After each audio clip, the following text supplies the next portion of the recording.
Sarah Johnson was living a happy newlywed life with her husband Michael in a small house in a quiet residential area of Boston.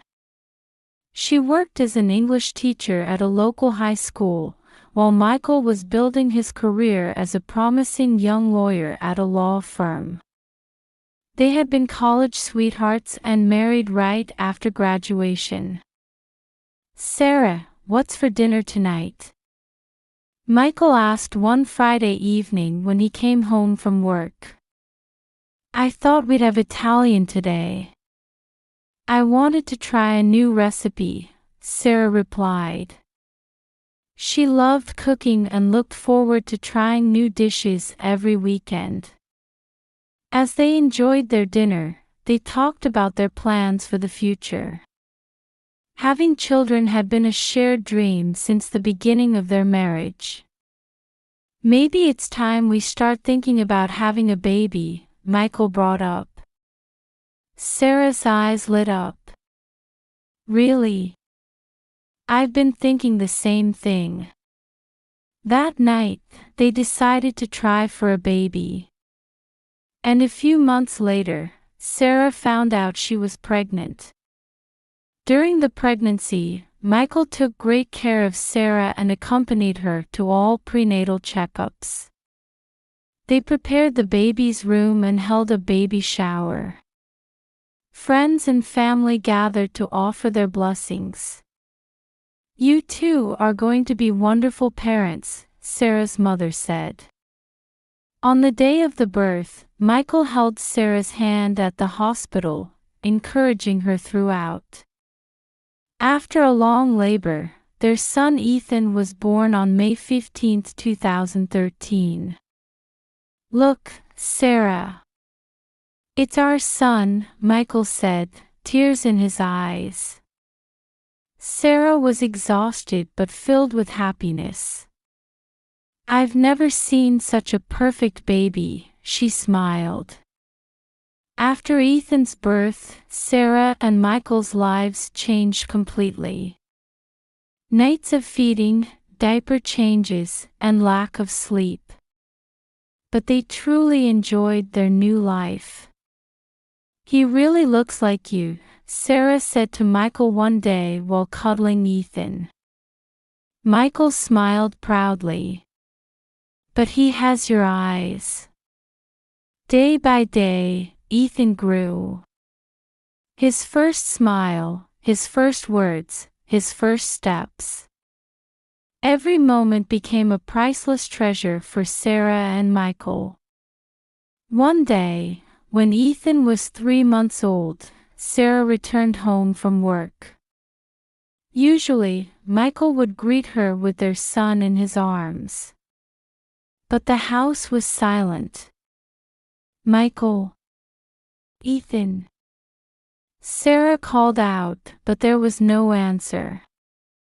Feeling anxious, she searched the whole house, but there was no sign of them. On the table, there was a note from Michael. "Had to leave for an urgent work matter. Will be back soon." Sarah felt a little relieved, but something felt off. It was rare for Michael to take their son to work. Hours passed, and night fell, but they still hadn't returned. Sarah grew worried and called Michael's cell phone several times, but it seemed to be turned off. The next morning, when Sarah realized they still hadn't returned, she panicked. She immediately called the police. "Mrs. Johnson, how long has it been since your husband and son went missing?" the officer asked. "Since yesterday afternoon, about 18 hours, Sarah answered with a shaky voice.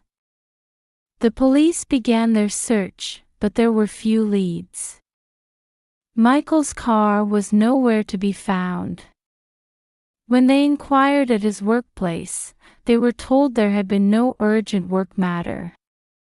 Days passed, turning into weeks, then months. Sarah desperately continued to search for them.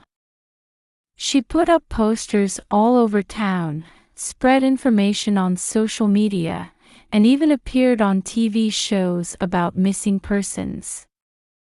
"Has anyone seen my husband and son?" Sarah pleaded to the camera. "Please, if you have any information, contact the police." But no solid leads came in. The police continued their investigation, but there was no progress. "Mrs. Johnson, to be honest, we think this might be a case of planned disappearance," the detective quietly informed her. Sarah couldn't believe it. "That's impossible. Michael loved us. And Ethan." Family and friends continued to support Sarah, but they couldn't completely heal the pain in her heart. "Sarah, you should rest a bit more," her mother gently said. But Sarah didn't give up. "My son is out there somewhere. I'll keep searching until I find him." Time passed, and with each of Ethan's birthdays, Sarah would buy a small cake and light candles. "Happy birthday, Ethan," she would whisper. "Mommy loves you. We'll meet again someday." Time flowed on, and 10 years passed since that day. Sarah still lives in the same house and continues her work as a teacher. Her life was moving forward quietly but surely. Still, it had become her habit to look at Ethan's photo every night before bed. One Saturday afternoon, Sarah was tending to her garden. As the autumn sunlight gently fell on her shoulders, she was absorbed in pruning roses. Suddenly, she saw a figure move by the gate. Sarah looked up and gasped at the sight of the boy standing there. The boy was about 13 years old, with brown hair and blue eyes. His features overlapped with the baby face forever etched in Sarah's heart. "Ethan!" Sarah called out in a trembling voice. The boy nodded slightly, looking anxious. "Mom." Sarah stood up and approached the boy. Her heart was beating wildly. "Is it really you?" Ethan nodded again, this time with tears in his eyes. "Mom, help me." Sarah couldn't hold back anymore and ran to embrace Ethan. 10 years' worth of emotions poured out at once, and they both cried wordlessly. After a while, Sarah came to her senses and invited Ethan into the house. A moment of silence passed between them as they sat in the living room. "How did you?" Sarah quietly asked. Ethan took a deep breath and began to speak. "Dad, no, Michael."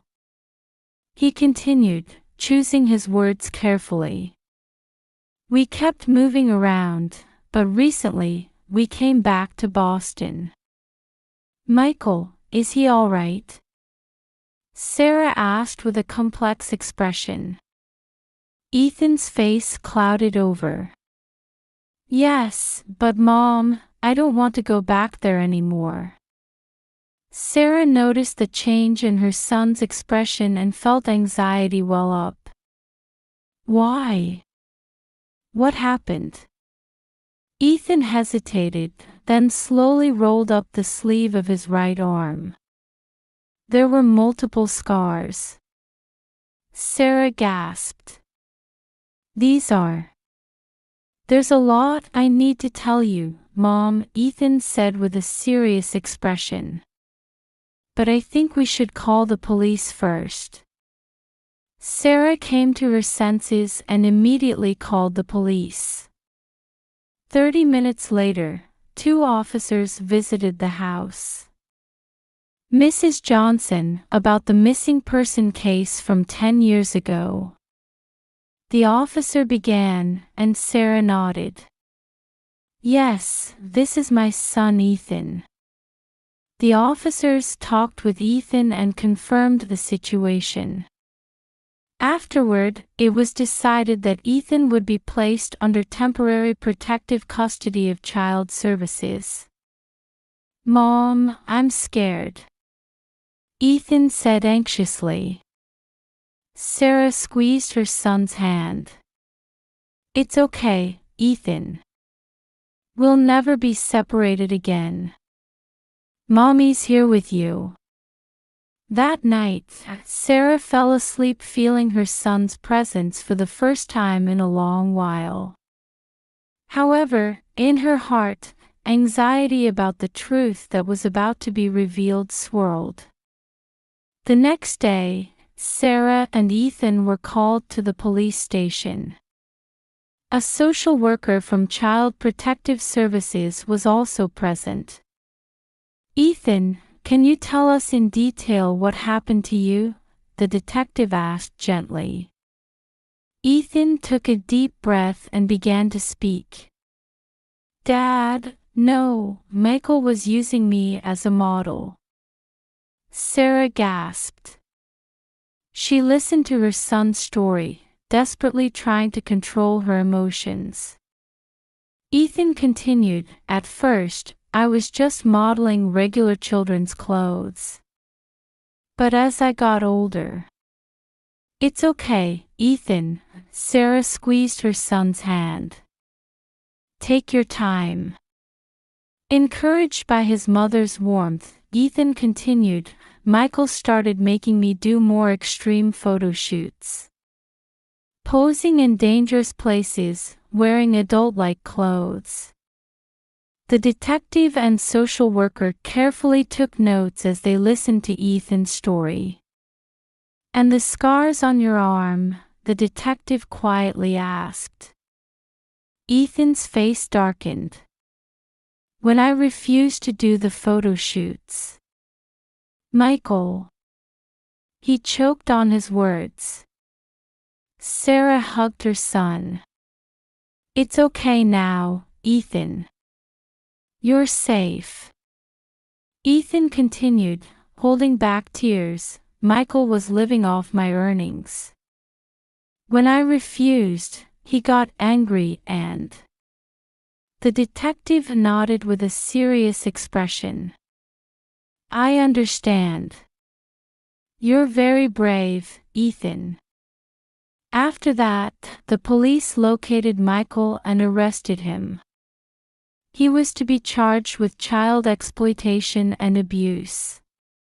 Sarah was overwhelmed with complex emotions.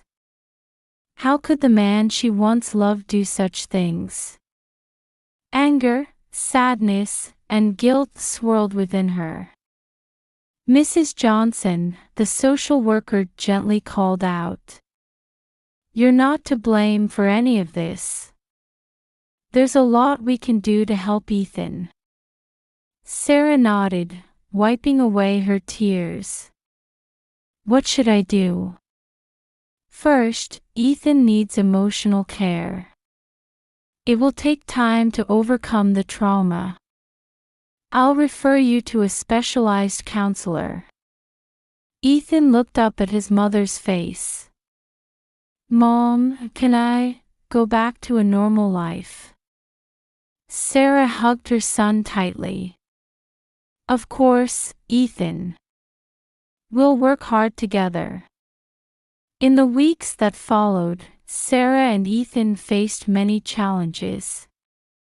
Legal procedures, psychological counseling, and preparing for Ethan's enrollment in school. It was all difficult, but they supported each other and moved forward step by step. One night, Ethan woke up from a nightmare. Sarah rushed to her son's room and gently embraced him. It's okay, Ethan.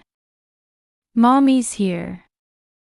Ethan said through tears, Mom, I never want to go through that again.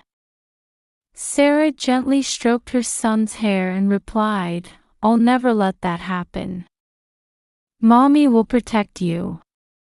Time passed slowly. Ethan gradually regained his smile and got used to his new school. Sarah felt herself growing stronger as she watched her son's growth. The truth was painful and heartbreaking. But by overcoming it, Sarah and Ethan's bond grew deeper and stronger. After Ethan's return, Sarah cooperated with the police to begin a full-scale search for Michael. Based on the information Ethan provided, the investigation progressed rapidly. Mrs. Johnson, from your son's testimony, we've identified the alias your husband was using, the detective reported. We're currently monitoring a property rented under that name. Sarah took a deep breath. Thank you. But what will happen when you find Michael? The detective answered carefully, an arrest warrant has been issued. He faces serious charges, but the legal proceedings are yet to come. Meanwhile, Ethan and Sarah began psychological counseling. A trauma care specialist supported their recovery. Ethan, can you tell me how you're feeling? The counselor gently asked. Ethan hesitated a little but slowly opened up. I resent Dad, but at the same time, I feel kind of lonely. Sarah felt her heart tighten at her son's words. The counselor nodded. That's a natural feeling, Ethan. It's normal to have complex emotions. With each session, Ethan and Sarah gradually sorted out their feelings. However, Michael's shadow was always over them. Then, 3 weeks after the investigation began, Michael's whereabouts were finally pinpointed. We found him, the detective's call made Sarah's heart race. The entire arrest was reported on the news, and Sarah watched with her son in front of the TV.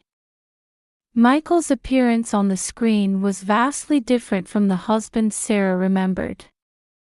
He looked exhausted and consumed by guilt. Mom! Ethan called out in a small voice.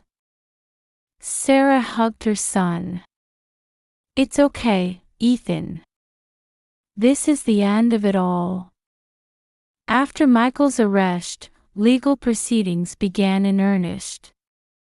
Sarah consulted with a lawyer and proceeded with responses while prioritizing Ethan's welfare. To overcome this difficult period, Sarah and Ethan supported each other and moved forward step by step, receiving support from professionals. The process of facing the truth was painful, but it was also an important step towards starting a new life. On the day of the trial, when Sarah faced Michael in court, she was filled with complex emotions. Michael himself admitted his guilt and began to speak in a trembling voice. I was trying to be a good father at first. But after losing my job and his debts piled up, he choked on his words. I took Ethan away because I thought his talent was the only way to save our lives. But that's no excuse. I hurt and exploited my son. Sarah, Ethan. I'm truly sorry. The courtroom fell silent as they listened to Michael's confession. Sarah felt a mix of anger, sadness, and complex emotions. But she also felt a small sense of liberation growing within her. The sentence was harsh. Michael was given a long prison term, but he was also to receive psychological treatment. After the trial, Sarah began to build a new life with Ethan. Ethan started going to school and gradually regained a normal child's life. One day, while having a picnic in the park, Ethan suddenly said, "Mom, in the future, I want to work helping children who have been abused. I want to use my experience to save other children." Sarah looked at her son proudly and emotionally. "Ethan, you're such a strong and kind boy. I'm sure you'll be able to help many children." The two of them leaned on each other and began to walk towards a new future. They moved forward strongly on the path that led to a hopeful